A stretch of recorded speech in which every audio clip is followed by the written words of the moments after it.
ಹುಬ್ಬಳ್ಳಿಯಿಂದ ಏನಲ್ಲ, ಹಿಂದೂಗಳು ಒಂದಾಗಿ ಹಿಂದೂ ವಿರೋಧಿಗಳಿಗೆ ಬುದ್ಧಿ ಕಲಿಸಿ ಅಷ್ಟೇ ಹೇಳೋದು. ಇಲ್ಲಿ ಬರ್ತಾರೆ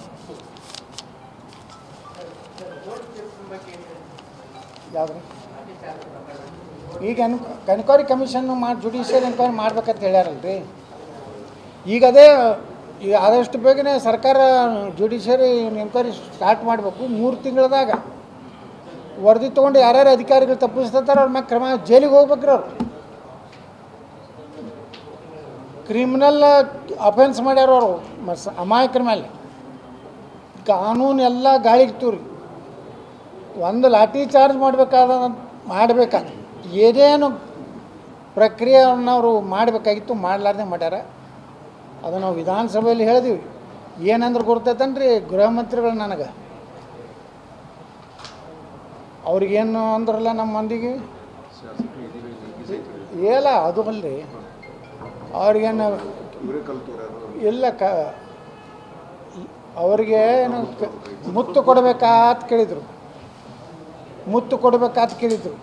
ಯಾರು ಗೃಹ ಮಂತ್ರಿಗಳು. ಇಷ್ಟು ಬೇಜವಾಬ್ದಾರಿ ಉತ್ತರ. ಮೊನ್ನೆ ಇದರಲ್ಲಿ ಮೈಸೂರಿನಲ್ಲಿ ಆಯ್ತಲ್ರಿ,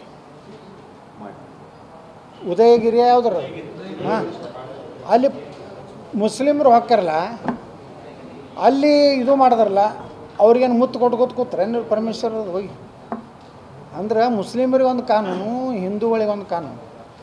ಹಿಂದೂಗಳು ನ್ಯಾಯ ಏನೂ ಮಾಡಿಲ್ಲ. ನಾವೇನು ವಿಧಾನಸೌಧಕ್ಕೆ ಅಲ್ಲಿ ಹೋಗೋದಿಲ್ಲ, ಯಾವ ಗಾಡಿ ಜಖಮ್ ಮಾಡಿಲ್ಲ. ತಾವೇ ಒಂದಿಟ್ಟು ಗುಂಡಾಗಳನ್ನ ಕಳಿಸಿ ಕಲ್ಲು ಒಗ್ಸ್ಯಾರ.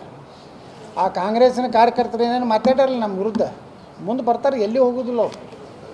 ಒಂದು ಸಮುದಾಯದ ನ್ಯಾಯಯುತ ಹೋರಾಟದ ವಿರುದ್ಧ ಮಾತಾಡ್ಯಾರ ಅವರು. ನಾವೇ ನನ್ನ ಪರವಾಗಿ ನಾನು ಮಂತ್ರಿ ಮಾಡತ್ತೆ ಅಂತ ಜನ ಕೂಡಿಸಿದಲ್ರಿ. ಮೀಸಲಾತಿ ಸಲುವಾಗಿ ಹೋರಾಟ ಇತ್ತು.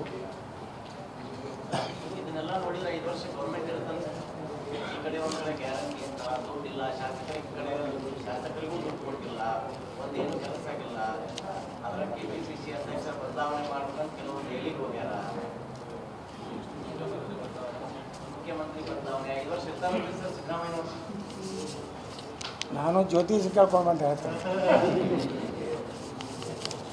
ಮತ್ತು ಇಂಥ ವಿರೋಧ ಪಕ್ಷ ಇದ್ದಾಗ ಅವ್ರು ಇರ್ಲಾರ್ದು ಏನು ಮಾಡ್ತಾರೆ? ಇಂಥ ಸಮರ್ಥ ವಿರೋಧ ಪಕ್ಷ ಇದ್ದಾಗ ಆರಾಮ್ 3 ವರ್ಷ ಸಿದ್ದರಾಮಯ್ಯ ಮಕ್ಕೊಂಡು ಸರ್ಕಾರ ಮಾಡ್ತಾರೆ. ಪಾಪ ಸಿದ್ದರಾಮಯ್ಯ ನೋಡ್ರಿ, ಅದೇನು ಕಾಲೇನೋ ಏನೋ ಆಗೈತಿ. ಒಬ್ರು ಯಾರೋ ಅವ್ರ ವಿರುದ್ಧ ಎಲ್ಲ ಯಾವುದೋ ಚಂಡಿಕಾಯಾಗ ಇನ್ನೊಂದೇನೋ ತರಲಿ ಶತ್ರು ಅದು ಮಾಡಿದ 2 ತಿಂಗಳಿಗೆ ಸಿದ್ದರಾಮಯ್ಯ ಕಾಲಿದಾಯ್ತು ನೋಡಿ. ಕೇರಳದಾಗ ಮಾಡಿಸ್ಯಾರ.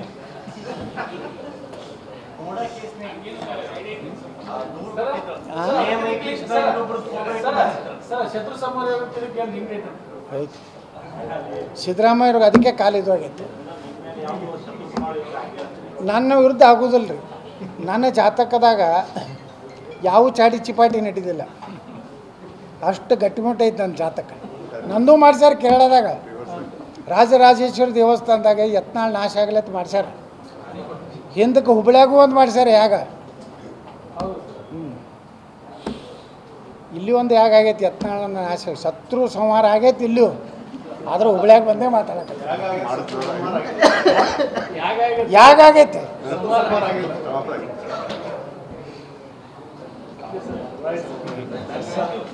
ಎಲ್ಲರಿಗೂ ಧನ್ಯವಾದಗಳು. ಆದ್ರೆ ಎಲ್ಲರೂ ಆರಾಮ್ ಕೂತು ನಮ್ಮ ಭಾಷಣ ಕೇಳಿದ್ರೆ ಧನ್ಯವಾದ.